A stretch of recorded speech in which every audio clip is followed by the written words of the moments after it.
Good morning. How are you doing today? This is the 5 a.m. Mester Scrum Show, and I am Greg Mester, Scrum Master and Agile Coach. I got my WordPress T-shirt on. That's what that is. I forgot what he is. He's cute though. From years ago, doing a WordPress conference, and this is the 5 a.m. Mester Scrum Show, and we are talking Scrum and Agile. But today we're going to talk about micro versus macro changes and just kind of throw that about a little bit in concepts for continuous improvement. And that's going to talk about today show. And it's about 7:30.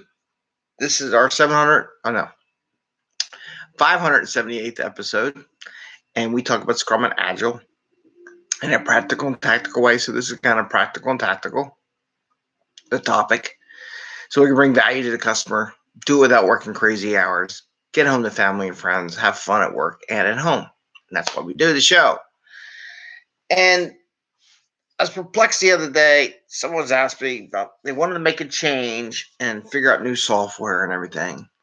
And they're like, oh, well, we have this other group outside the group doing it. So I'm going to kind of talk about that a little bit and how that influences decisions, right? So micro versus macro. What's a micro change? A micro change is something small, maybe within a team. Macro change maybe something you do across the whole entity, right? And this is gonna be short word because I just got the one topic on this. Here's your challenge, right? Challenge is, if your organization typically says, well, that group over there will figure out whether or not we want to do this and how we want to do it and all the play, and then our group won't do it. We don't let the masses of teams do it. There is some advantages to that, and there's some disadvantages. Some advantages are maybe just before you get everybody involved on something that they really don't want or doesn't work, then you don't waste that time on it. You just waste a couple people's time on it. Okay. That's something. But what does that tell the teams? What does it tell your teams about self-organization and coming up with ideas and solutions on them? It tells them it's somebody else's job. Think about it. If you got a group over there and they say, well, that group over there is investigating whether to do automated tests, or that group over there is investigating whether we should use this new UX software, or that group over there is investigating whether or not we should improve our process, basically is what you're saying in essence. Aren't you basically telling the people to get away with saying it's not our job, it's someone else's job, so we won't try to improve? Just there. It's just something that you put out there. It says, well, we don't need to improve because they got other people to do it, so why do we do it? Can that defeat the purpose of the continuous improvement model? I'm just saying, it's a challenge, a quandary, or whatever, that you may want to think about for your organization and your group. By doing that, are you in essence telling everybody that they don't need to improve? Or, you may say, well, we'll improve in other areas, but maybe that's the fun one, right? So maybe the fun one is, how do we automate this process? I don't know. As a developer, I would think that would be fun. I would be fascinated by developing code and automating process and figuring out how to make the computer do the stuff I used to do manually. To me, that would be fun. So now you're telling somebody else. Now you're telling your team that's not your job. You are going to create. What do you think? You think you're not going to create all kinds of other issues down the road and the constant excuses of why they can't do something? Well, that's someone else's job.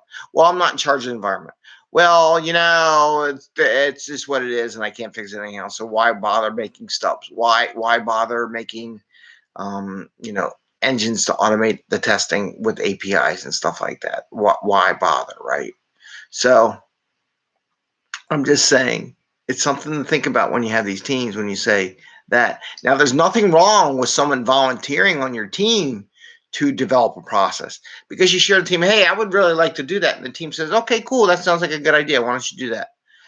But that's in the team. Where if you have an external team do all that work for you and don't give you any controls, then they kind of defeat that.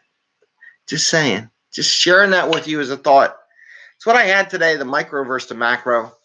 Micro is letting the teams go investigate and help control their own destiny and self-organize. Macro is No, we don't let the teams do it. We're going to come up with a corporate-wide solution that we're going to pass, and it's going to take 2 years to do it. Something to think about today. On Thursday, tomorrow's Friday, we do Fortune Cookie Friday tomorrow. And if you like the show, please give us a thumbs up. Sometimes we get a little thought process. Ring the bell. Remember, tactical-wise, you're going to be fighting this for the rest of your darn time if you don't allow them to come up with some interesting improvements and do it their own. And if you keep telling them some other groups got that under control, they're going to be like, well, someone else got that. I don't need to do it. It's fact, man. Just telling you the truth. No one tells you this stuff, but that's the truth. All right. Have a great day. Enjoy your Thursday. Happy scrumming. And we will see you tomorrow. And bye.